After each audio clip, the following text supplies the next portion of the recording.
Hello dear অ্যাসপিরিয়েন্টস, তোমরা জানো PSC নতুন সিলেবাস প্রকাশ করে দিয়েছে ডব্লিউবিসিএসের জন্য।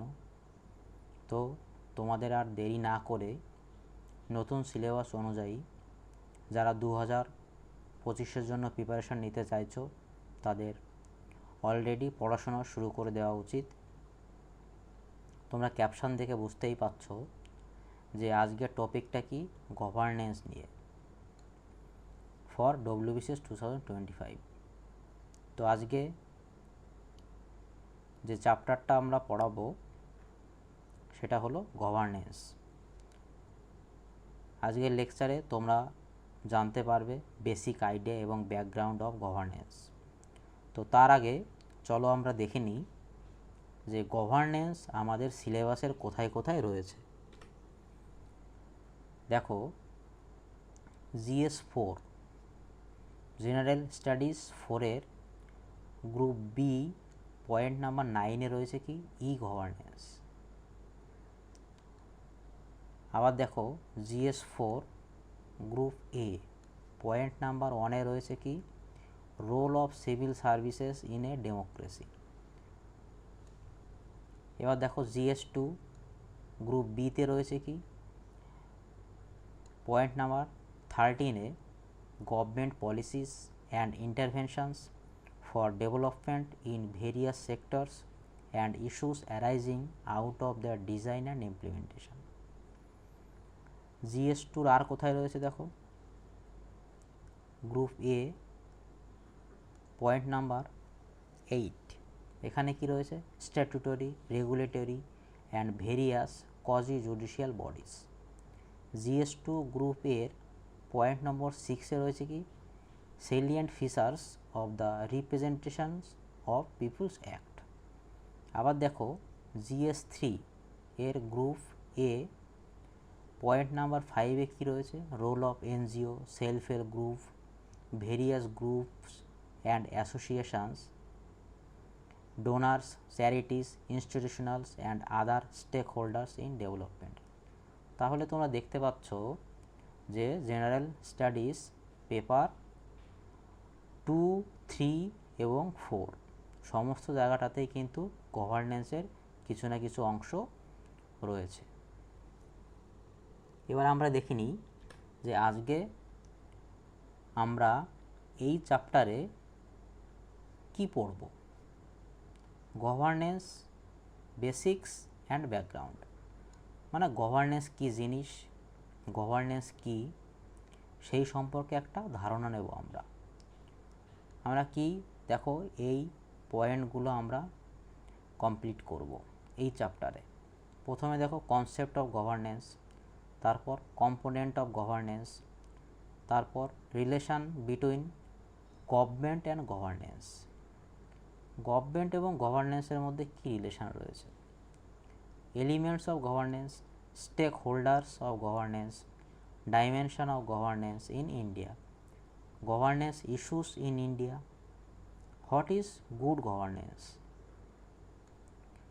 good governance in the Indian constitution, what is the characteristics, core characteristics of good governance, features of good governance, need for good governance, barriers to good governance, major initiatives to promote good governance, role of state, market and civil society in governance, empowering local governance in India, basically Panchayati Raj institutions and social change, role of Panchayati Raj institutions in bringing good governance.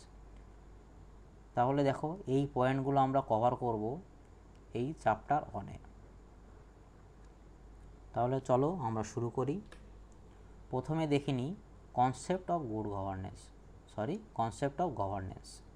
তাহলে governance বলতে কি বোঝানো হয়েছে, governance কি একটা process of decision making and the process by which decisions are being implemented.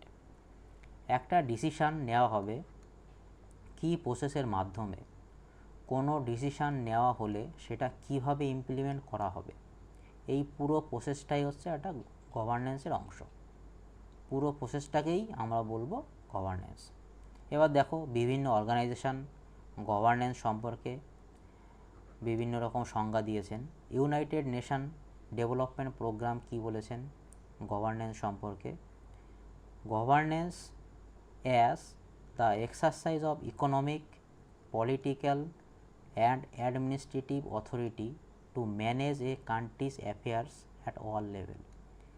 সমস্ত লেভেলের ক্ষেত্রে একটা কান্ট্রির যে বিভিন্ন রকম অ্যাফেয়ার্স সেটা কি ইকোনমিক্যালি, পলিটিক্যালি এবং অ্যাডমিনিস্ট্রেটিভ দিক থেকে কি ম্যানেজ করা। কিভাবে ম্যানেজ করবে? বিভিন্ন মেকানিজম তৈরি করতে হবে, বিভিন্ন প্রসেসের মধ্যে দিয়ে, বিভিন্ন ইনস্টিটিউশনস এবং বিভিন্ন বডিজ তৈরি করে, যাতে citizens and groups articulate their interest, exercise their legal rights, meet their obligation and mediate their difference. সিটিজেন্সদের ইন্টারেস্ট আর্টিকুলেট হয়, তারা তাদের লিগাল রাইট সেটা এক্সারসাইজ করতে পারে, তাদের বিভিন্ন অব্লিগেশন রয়েছে সেটা মেটাতে পারে, এবং তাদের মধ্যে যদি কোনো পার্থক্য বা ডিফারেন্স তৈরি হয় সেটার মধ্যস্থতা করতে পারে। সেটা কিসের মাধ্যমে? গভর্নেন্সের মাধ্যমে। এবং দেখো ওয়ার্ল্ড ব্যাংক কী বলেছে? Defines governance as the method through which power is exercised in management of countries political, economic and social resource for development. কোনো কান্ট্রির ডেভেলপমেন্টের জন্য পাওয়ারটাকে কিভাবে এক্সারসাইজ করবে, for the management of countries political, economic and social resources.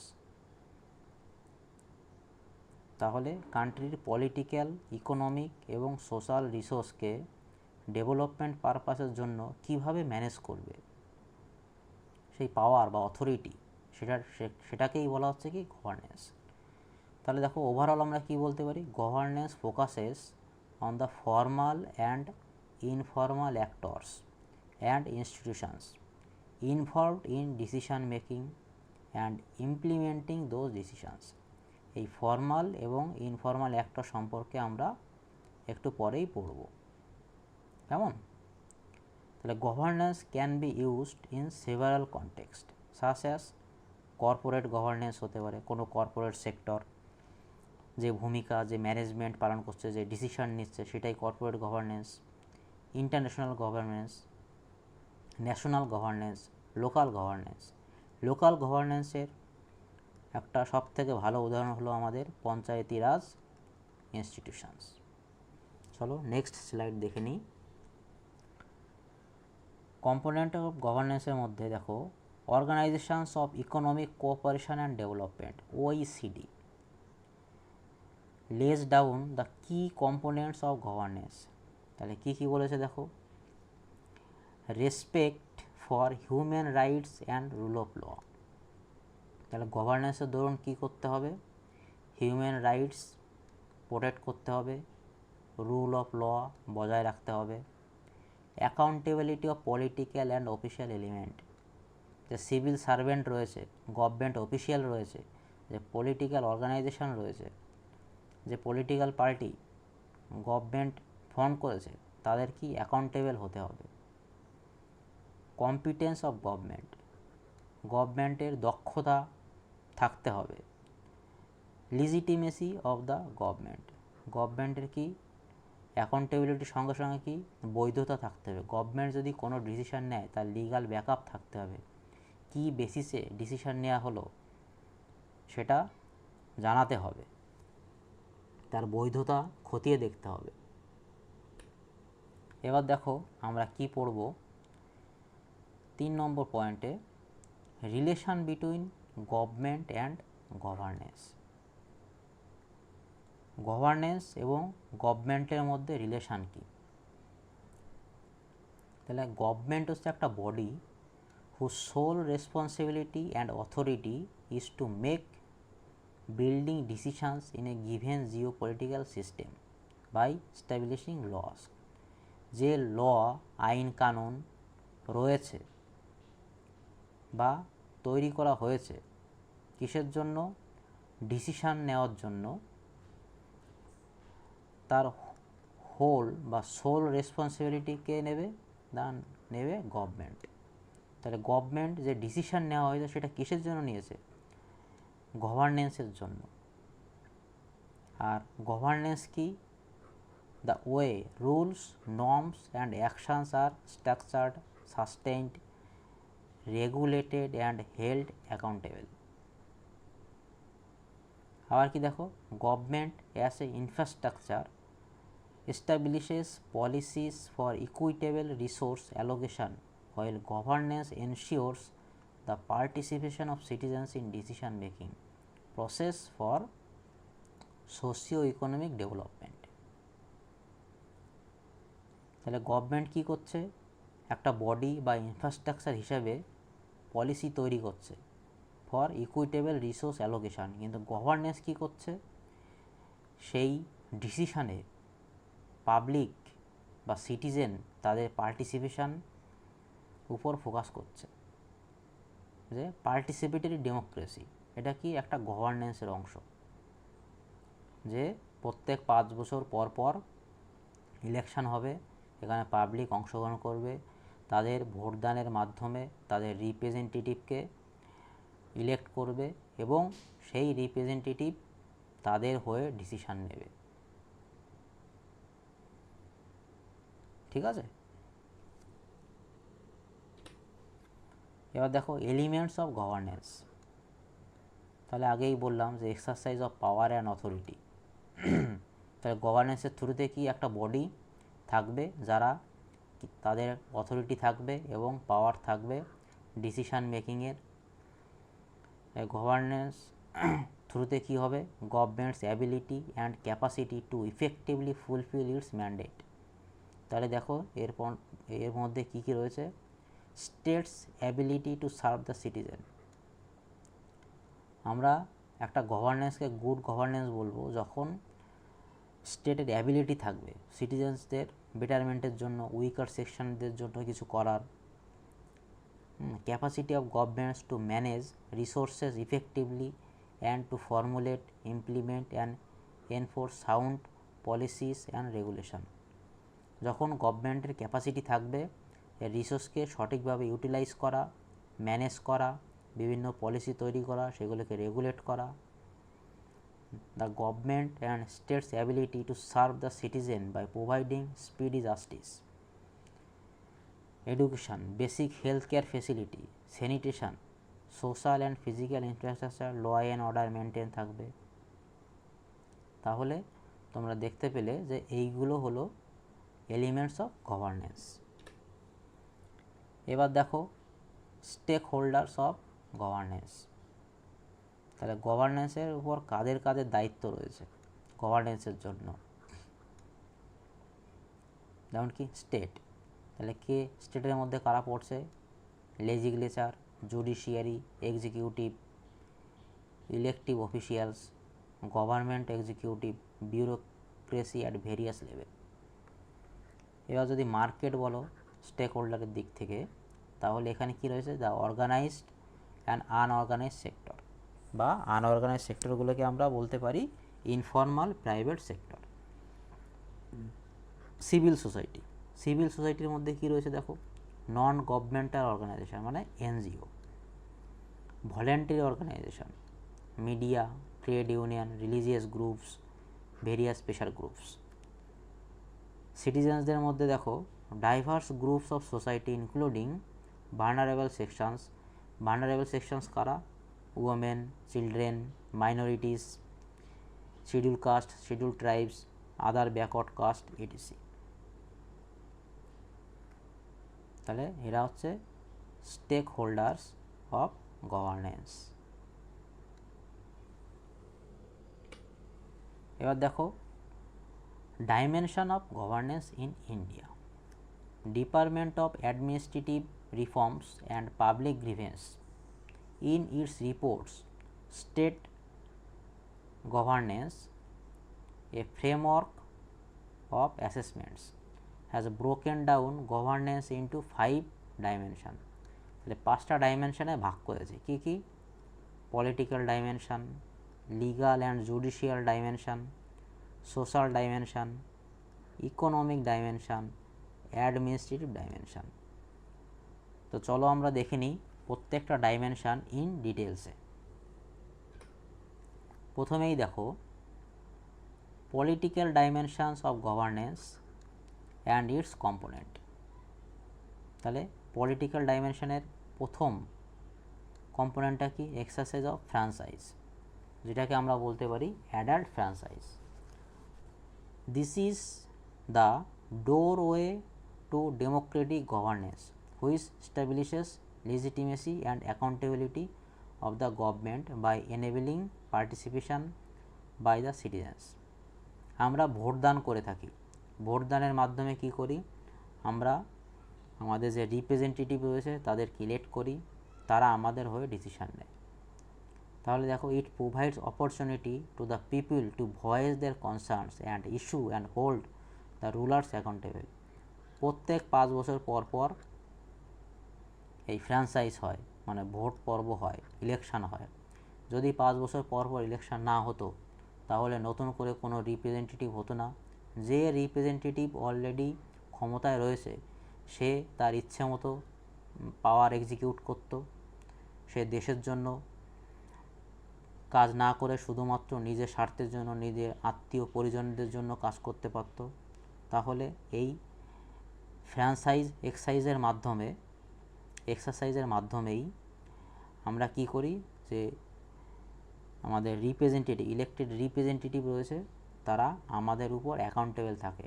তাদের মধ্যে ভয় থাকে যে আমি যদি সঠিক কাজ না করি, দেশের এবং দশের যদি সেবা না করি, তাহলে পরবর্তীতে হয়তো আমি আর ভোটে জিততে পারবো না। এরপর দেখো profile and conduct of political representative, political parties and the political executive. While the process of electoral democracy provides an enabling environment to the participate to the practice of democratic governance, it is the quality of the people's representative which determine effectiveness of accountability and participation of in practice. The quality of functioning of the political executive, like the functioning of the council of ministers, affects the nature of governance both directly and indirectly. আমরা যাকে elect করেছি তার মধ্যে যদি values inculcate ঠিকঠাক না হয়, তার মধ্যে যদি সেই কোয়ালিটি না থাকে, যদি অ্যাবিলিটি না থাকে, তাহলে সে কি হবে? দেশের এবং দশের জন্য সঠিক ডিসিশন নিতে পারবে না।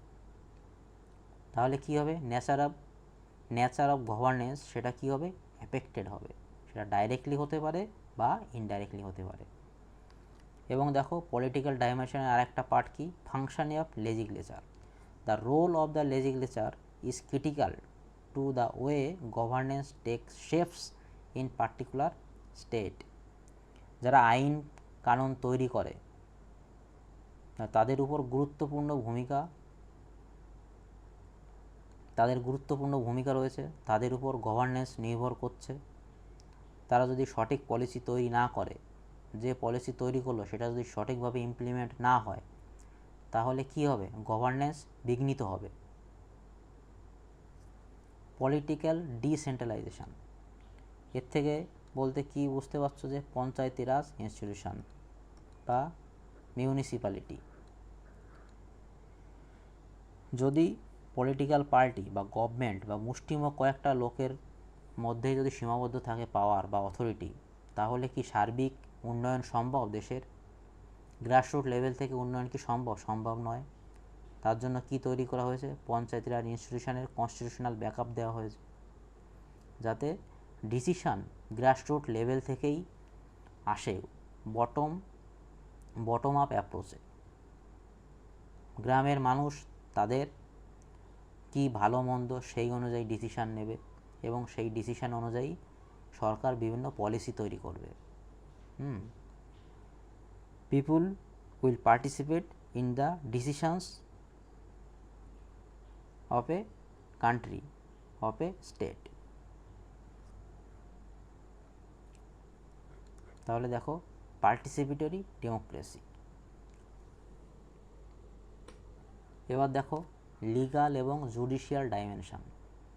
তাহলে গভর্নেন্সের একটা বড় পার্ট কি, ইন্টারনাল সিকিউরিটি এবং ল অ্যান্ড অর্ডার মেনটেন করা, সেফগার্ডিং অফ বেসিক রাইট। আমাদের যেমন যে বেসিক রাইটস রয়েছে, বিভিন্ন উইকার সেকশনস রয়েছে, বিভিন্ন পুয়ার, ওমেন, হ্যাঁ, basic right of the citizen, তো সেইগুলোকে কী করতে হবে, সেফগার্ড করবে। পুলিশ অ্যাডমিনিস্ট্রেশন, তারা যদি অদক্ষ হয়, তারা যদি সঠিকভাবে কাজ না করে, যদি করাপ্ট প্র্যাকটিস হয়, তাহলে কি গভর্নেন্স রক্ষিত থাকবে? থাকবে না। তাহলে পুলিশ অ্যাডমিনিস্ট্রেশনকে কী হতে হবে, দক্ষ হতে হবে।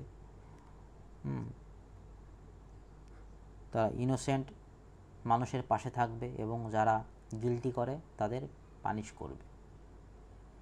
Access to justice and judicial accountability. Legal এবং জুডিশিয়াল ডাইমেনশনের আরেকটা অংশ কি, যে জাস্টিস দেওয়া, যাতে মানুষ যারা গরিব তারাও যেন জাস্টিস পায়। তার জন্য কি হয়েছে, আর্টিকেল 39 এর মধ্যে কি রয়েছে, যে free and legal aid to the poorer section of the society. Delivery of justice দিতে যদি অনেক দেরি হয়, তাহলে কি না, জুডিশিয়ারির উপর মানুষের আস্থা উঠে যাবে। তাহলে কোনো একটা দেশের গভর্নেন্স, আইন শাসন পরিচালনা ঠিকঠাক করে হবে না। তাহলে জুডিশিয়ারি কী হতে হবে, অ্যাকাউন্টেবল হতে হবে, জুডিশিয়াল এফিসিয়েন্সি বাড়াতে হবে, টাইমলি জাস্টিস যাতে হয় সেদিকে নজর রাখতে হবে। এরপর দেখো অ্যাডমিনিস্ট্রেটিভ ডাইমেনশন অফ গভর্নেন্স। তাহলে এখানে কি বলা হয়েছে, this dimension determines the ability of the government to deliver basic service to citizens by effectively managing the human and financial resources. তাহলে কি দেখো অ্যাডমিনিস্ট্রেটিভ কি ডাইমেনশন রয়েছে, তার কম্পোনেন্ট, 4টে component, citizen interface and engagement. তাহলে ডিসিশন মেকিংয়ে citizen participate করবে। The component indicates the citizen centricity of the government agencies in their day to day functioning. তাহলে quality of grievance redressal, complaint handling, compliance, right two information act provision. যে গভর্নেন্সটা কী হতে হবে, citizen centric হতে হবে।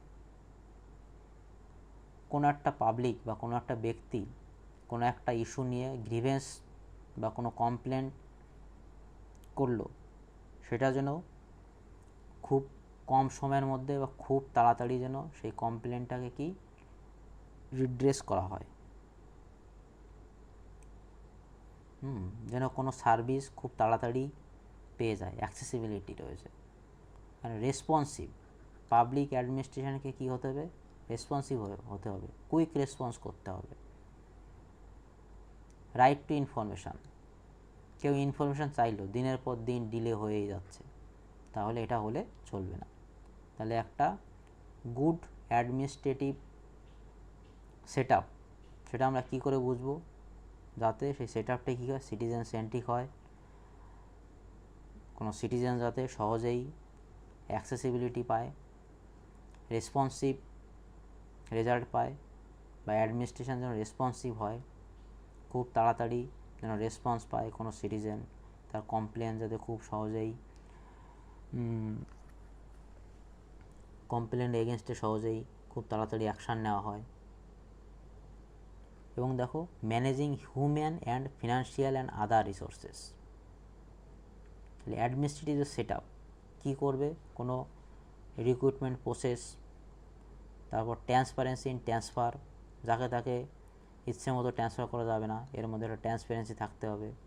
Training and skill building, স্টাফদের কী সুযোগ সুবিধা রয়েছে সেইগুলো দেখা, কারো কোনো সমস্যা হচ্ছে কি না, মোটিভেশান তৈরি করতে হবে এমপ্লয়ীদের মধ্যে।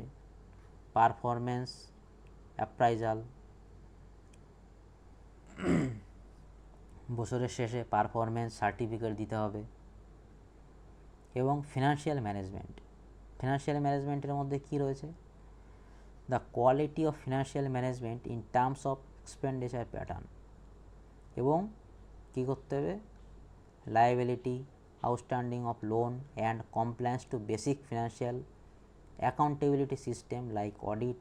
It also accesses use of IT in governance. তাহলে যেমন আমাদের বাজেটে কি হয়, কিভাবে টাকা মানি মোবিলাইজ হবে এবং কিভাবে এক্সপেন্ডিচার করা হবে, সেটা কোন খাতে কত টাকা ব্যয় হবে বাজেটের মাধ্যমে আমরা জানতে পারি। তাহলে এটা কি? একটা অ্যাডমিনিস্ট্রেটিভ ডাইমেনশন অফ গভর্নেন্স। তাহলে টাকা কীভাবে আসবে, কোন কোন ক্ষেত্র থেকে কত টাকা আসতে পারে, বা কীভাবে ব্যয় করব, এই টোটাল যে লিস্ট, এটা কি? একটা administrative dimension of governance. Basic service delivery, কোনো সার্ভিসকে টাইমলি ডেলিভারি দিতে হবে। সার্ভিসটা কী হবে? যেন কোয়ালিটি সার্ভিস হয়। যেমন কী হয়েছে? Primary health care service, primary schooling, drinking water, sanitation facility, public distribution system রয়েছে, electricity, road and transportation. Corruption perception, vigilance and enforcement. তাহলে অ্যাডমিনিস্ট্রেটিভ ডাইমেনশন অফ গভর্নেন্সের মধ্যে কী রয়েছে? করাপশান কী করে রিডিউস করা যায়, central vigilance commission, state vigilance commission তৈরি করা, টাইম টু টাইম রিপোর্ট দেওয়া যে কোথাও করাপশান হচ্ছে কি না সেই সম্পর্কে জানা। যদি কেউ কোনো ডিফল্টার হয় তাদেরকে কী দেবে? পানিশমেন্ট দেওয়া হবে।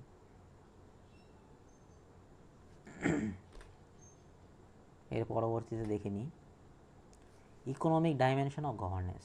কী রয়েছে? Fiscal governance.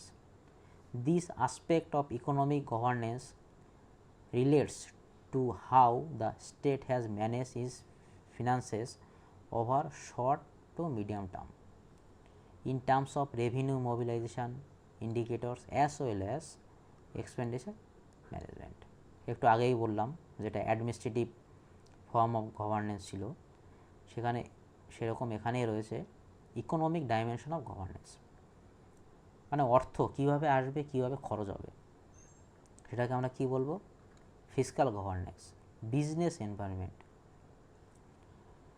একটা বিজনেস এনভায়রনমেন্ট তৈরি করা হবে, একটা ইনভেস্টমেন্ট ক্লাইমেট তৈরি করা হবে যাতে ইনভেস্টর কোনো রকমভাবে ভয় না পেয়ে ইনভেস্ট করতে পারে। ভালো ইনফ্রাস্ট্রাকচার তৈরি করা হবে যাতে বিজনেস পারপাসের জন্য বিভিন্ন রেগুলেটরি সিস্টেম তৈরি করা হবে।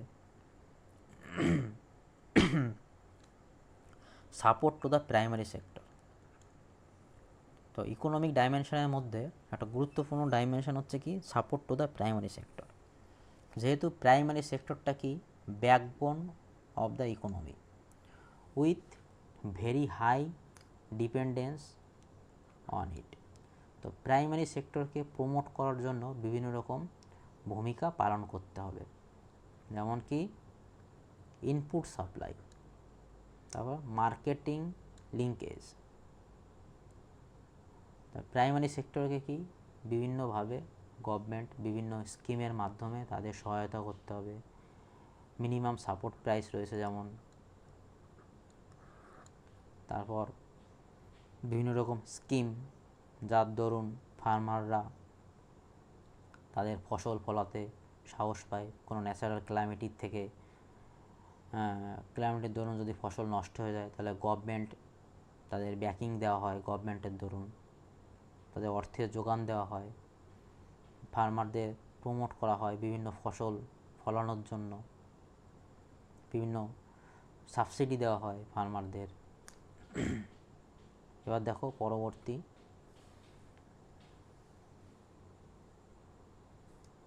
পরবর্তীতে দেখো সোশ্যাল ডাইমেনশন। এখানে ইকোনমিক নয়, এখানে এনভায়রনমেন্ট।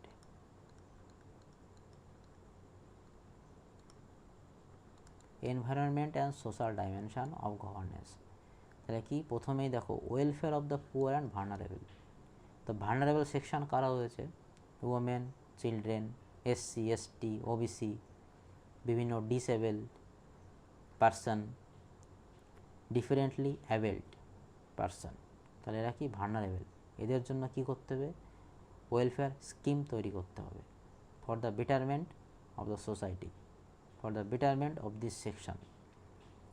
কোনো একটা দেশের সার্বিক উন্নয়ন কখন সম্ভব?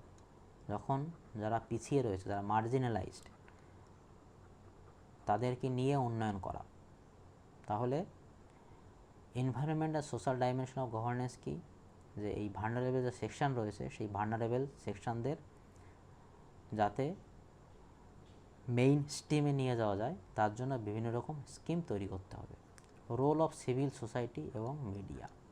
তাহলে সিভিল সোসাইটি এবং মিডিয়া এরা কি হুইসেল ব্লোয়ারের কাজ করে। যে গভর্নমেন্ট, যে এক্সিকিউটিভ, লেজিসলেটিভ রয়েছে, এদের চেকস অ্যান্ড ব্যালেন্সের কাজ করে কারা? এই civil society. It is not only important for civil society to play a watchdog role in governance, but also important for it to be a responsible actor. শুধুমাত্র ওয়াচডগের ভূমিকা পালন করলে হবে না, এরা কি একটা রেসপন্সিবল অ্যাক্টর হিসেবেও কাজ করে। যেমন কি mass media, both print and audio visual, এরাও সেম, যে ওয়াচডগের ভূমিকা পালন করলে হবে না, একটা রেসপন্সিবল অ্যাক্টর হিসেবে পালন করতে হবে। More than civil society organization, it is important for the media to be a responsible actor in governance process while enacting its role as an instrument of social change and empowerment. Social change এবং এম্পাওয়ারমেন্টের দিক থেকে এই civil society এবং মিডিয়াকে শুধুমাত্র watchdog এর ভূমিকা বা হুইসেল ব্লোয়ারের ভূমিকা পালন করলে হবে না, একটা রেসপন্সিবল অ্যাক্টর হিসেবে কাজ করতে হবে। সেরকম কি এনভায়রনমেন্ট ম্যানেজমেন্ট, সাস্টেনেবল ডেভেলপমেন্ট উপর জোর দিতে হবে।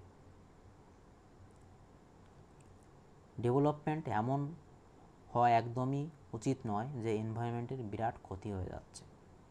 তাহলে এই এনভায়রনমেন্টাল বা ন্যাচারাল রিসোর্সেস, এদেরকে কীভাবে ম্যানেজ করবে, কীভাবে রেগুলেট করবে, এই টোটাল বিষয়টাই কিসের মধ্যে আসবে না, এনভায়রনমেন্ট অফ গভর্নেন্স এই পার্টের মধ্যে আসবে। কেমন? চলো পরবর্তীতে আমরা দেখে নিই। তোমরা দেখো এখানে টেবিল হিসেবে এই টোটাল বিষয়টাই দেওয়া আছে। এই স্লাইডটা দেখলে তোমরা আগের ডাইমেনশন অফ গভর্নেন্সের যে স্লাইডগুলো দেখলে, সেটা একসঙ্গে কনসলিডেটেডভাবে টিপসি আকারে দেওয়া রয়েছে। এর পরবর্তীতে ইম্পর্ট্যান্ট পয়েন্ট সেটা হলো যে গভর্নেন্সের ক্ষেত্রে বিভিন্ন রকম ইস্যুর সম্মুখীন হতে হয়, বিভিন্ন রকম ইস্যু ফেস করতে হয়। কাদের? স্টেক হোল্ডারদের। তাহলে কী কী ইস্যু রয়েছে দেখো, political issue, administrative issue, social issue, legal domain, economic issue. Political issue কি? Criminalisation of politics. তাহলে দেখো বিভিন্ন রিপোর্টে দেখা যাচ্ছে যে অনেক এমপি এবং এমএলএ, এদের বিরুদ্ধে কি ক্রিমিনাল কেস রয়েছে। তাহলে পলিটিক্সে যদি কোনো ক্রিমিনাল এন্ট্রি করে, তাহলে তারা কি করার প্র্যাকটিসে অবলম্বন করবে? তারা কি স্টেটের ভালো চাইবে? ভালো চাইবে না, তারা নিজেদের স্বার্থ সিদ্ধির জন্যই কাজ করবে। Miss use of political power, political power hold করে আছে এমন ব্যক্তি, সে কি করবে? নেপোটিজমের দিকে চলে যাবে, করার প্র্যাকটিস অবলম্বন করবে নিজের মুনাফার জন্য। Decentralisation, more in less in speed. এই যে আমাদের পঞ্চায়েতি রাজ ইনস্টিটিউশন তৈরি করা হয়েছে, কিন্তু পঞ্চায়েতি রাজ ইনস্টিটিউশনকে আরও বেশি পাওয়ার দেওয়া উচিত ডিসিশন মেকিংয়ের ক্ষেত্রে, ফিনান্সিয়ালের দিক থেকে। সেরকম কী রয়েছে দেখো, legal and judicial issue, delayed justice, issue of under trial. কোনো পার্সন যদি জাস্টিস না পায় বা জাস্টিস পেতে যদি অনেক দেরি হয়, তাহলে কি লিগাল এবং জুডিশিয়াল ম্যাটারে কি মানুষের ভরসা উঠে যাবে। তাহলে গভর্নেন্সের দিক থেকে এরকম দেখা যায় যে অনেক ক্ষেত্রে যে জাস্টিস পেতে অনেক সময় লাগে। Lack of accountability in judiciary, অনেক ক্ষেত্রে দেখা যাচ্ছে জুডিশিয়ারিদের মধ্যে অ্যাকাউন্টেবিলিটির অভাব রয়েছে। Threat to life and personal security, there is little development in the field of witness protection. যে বিভিন্ন কেস কাছারি হয়, সেই কেস কাছারির ক্ষেত্রে যারা উইটনেস, তাদেরকে প্রোটেকশানের দিক থেকে কিন্তু খুব একটা ভালো গভর্নমেন্টের পদক্ষেপ বা প্রোটেকশান নেই। তো তাদের কি হয়, প্রাণের ভয় থাকে যে যদি আমি গিয়ে সাক্ষী দিই, সাক্ষী হিসেবে যাই, তাহলে হয়তো আমাকে মেরে ফেলবে। তাহলে এদিকে আমাদের নজর দিতে হবে যাতে উইটনেস যারা রয়েছে তাদের প্রোটেকশান যেন সঠিকভাবে দেওয়া যায়। তারপর দেখো অ্যাডমিনিস্ট্রেটিভ ইস্যু। অ্যাডমিনিস্ট্রেটিভ দিক থেকে বলতে গেলে প্রথমেই যেটা মনে পড়ে সেটা হচ্ছে করাপশান, তারপর বিউরোক্রেটিক ডিলে, রেড টেপিজম। মানে বিউরোক্রেটিক কী হয়, এটা হায়ারার্কি লেভেলে চলে। তো হায়ার অফিসার, দেন তার হায়ার অফিসার, তার হায়ার অফিসার, তো কী হয়, কোনো কাজ সম্পূর্ণ হতে অনেক সময় লেগে যায়। তাছাড়া বিউরোক্রেটির মধ্যে কী দেখা যায়, এটা রেজিস্ট্যান্স টু চেঞ্জ, একটা গতানুগতিক নিয়মে কাজকর্ম চলে এসছে, কিন্তু নতুন যে প্রসেস অবলম্বন করে যে কাজটা খুব সহজেই হয়, সেটা কেউ অ্যাডপ্ট করতে চায় না। Lack of sensitivity and transparency, administrative সেটআপের মধ্যে কী রয়েছে, ট্রান্সপারেন্সির অভাব রয়েছে, অ্যাকাউন্টেবিলিটির অভাব রয়েছে। পরবর্তীতে দেখে নিই ইকোনমিক ইস্যু। ইকোনমিকের কী ইস্যু রয়েছে গভর্নেন্সের দিক থেকে, poor management of economy like recessions due to structural problem, stagnation in agriculture, less utilisation of manufacturing potential. Poor management of economy, তাহলে ইকোনমি যদি পুয়ার ম্যানেজমেন্ট না করা হয়, ইকোনমি যদি পুয়ার ম্যানেজমেন্ট করা হয়, তাহলে কি হবে, যদি রিসেশন আসতে পারে, স্ট্যাগফ্লেশন আসতে পারে, কোনো কান্ট্রির ইকোনমি কলাপস হয়ে যেতে পারে।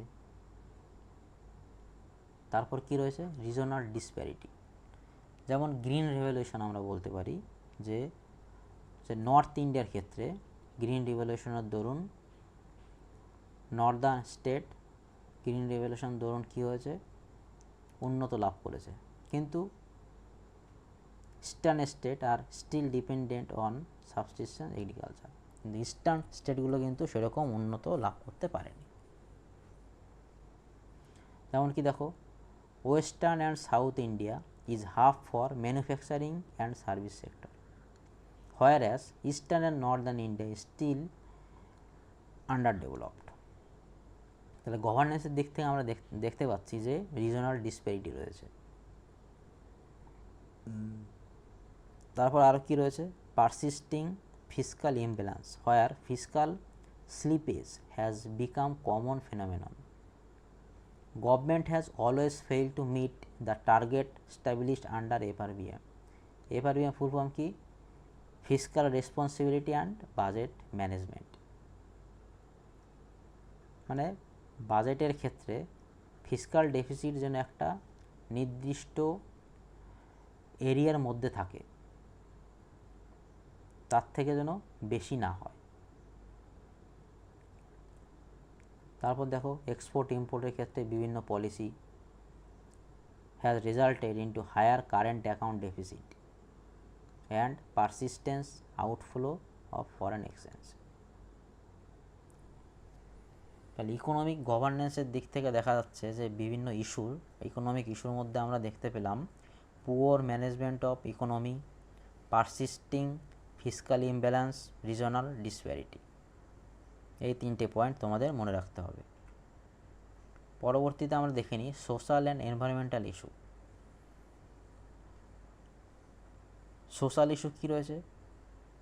গভর্নমেন্ট পলিসি তৈরি করেছে কিন্তু সেটা ইমপ্লিমেন্ট হচ্ছে না, মানুষ বেসিক সার্ভিস পাচ্ছে না, বেসিক সার্ভিস থেকে কি এক্সক্লুডেড হয়ে গেছে, বাধা পাচ্ছে।